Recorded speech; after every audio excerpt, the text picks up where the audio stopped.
Hi everyone and welcome to Doc's Thoughts. So today I'm going to talk about the health of your liver. As you know, the liver is a very important organ. It's in your right upper quadrant. You can't live without it. It's important for detoxifying. It's important for making factors in your blood that you can't live without. It's important for blood sugar regulation. I can go on and on. It's just obviously a really important organ.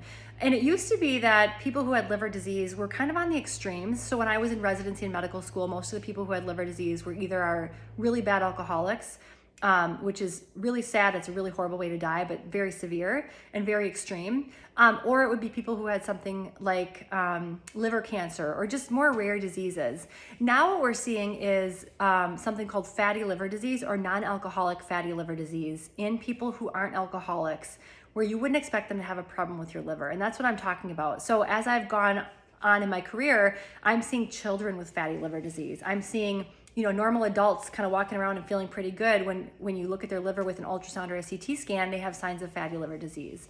And the reason I'm bringing this up is because A, it's usually preventable, and B, it's not as hard as you think, and C, it's something we really need to focus on because left untreated, some of those people with fatty liver disease can progress onto cirrhosis, which is an end-stage liver disease. Not pretty at all. So some of the things to think about if you want to love up your liver are obviously don't drink too much. So we know that liver is a direct toxin.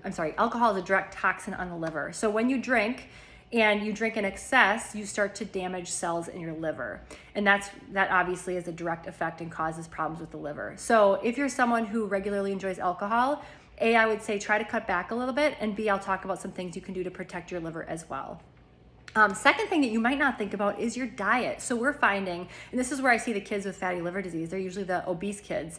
We're finding that people who have obesity or who eat a diet that's high in sugar or unhealthy are having higher rates of fatty liver disease. And so simple dietary changes, eating a clean, whole foods, healthy diet, plants, vegetables, not too much sugar, you can actually really protect your liver and reverse fatty liver disease. So that's the cool thing about fatty liver disease.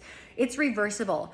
Once you have cirrhosis, it's done. Your liver is scarred and it is done, and you're not going to reverse that disease. So you don't want to get there.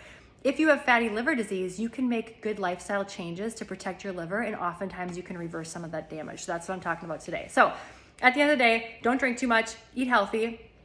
And then if you are someone who's going to maybe imbibe for a little bit, go on vacation, maybe have a weekend where you go to a wedding and you drink heavily, take things like milk thistle, dandelion root, eat more fiber. There are things you can do to protect your liver when you have those things, because none of us are going to live a healthy lifestyle. But at the end of the day, the healthy lifestyle is probably going to give you your best bang for your buck. And so you really want to focus on that. So with that being said, love up your liver. Let me know what you think, and I will talk to you guys again soon.